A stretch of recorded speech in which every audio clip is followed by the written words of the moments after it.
पुण्यामधला लोकप्रिय social media star Atharva Sudame अतिशय लोकप्रिय आहे। त्याच्या पुणेरी रील्सची हवा परदेशात सुद्धा होताना दिसते। मात्र अथर्व सुदामे आता नव्या वादात अडकलाय।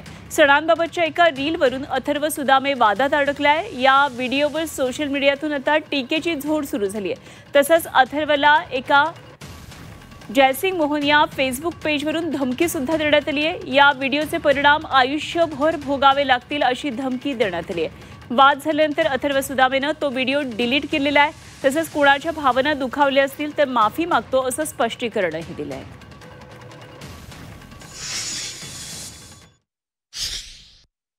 काल मी एक माझ्या सोशल मीडिया प्लॅटफॉर्मवर व्हिडिओ टाकली होती आणि ती मी ऑलरेडी दुपारीच डिलीट केलेली आहे। पण बरेच लोक नाराज झाली, त्यांना ती व्हिडिओ आवडली नाहीये। तर माझा अजिबातच असा उद्देश नव्हता की कोणाला दुखवायचं किंवा कोणाच्या भावना दुखवायच्या।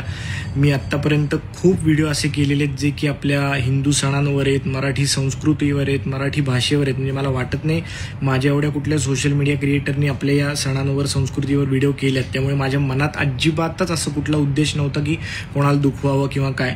पण तरी जर तुम्ही दुखावला असाल तर मी माफी मागतो आणि आत्तापर्यंत तुम्ही माझ्यावर जसं प्रेम केलंय तसंच कायम ठेवा। आमचं एवढंच म्हणणं आहे, तू करमणूक कर, लोकांना हसव आणि स्वतःचं पोट भर। याच्यापेक्षा वेगळ्या काही अभ्यास नसलेल्या गोष्टीत पडू नको।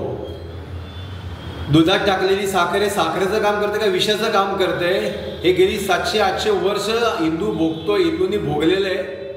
त्यामुळे हिंदू मुस्लिम ऐक्यता, गणपती कसे बसवायचे, कोणाकडनं घ्यायचे हा तुझा विषय नाहीये।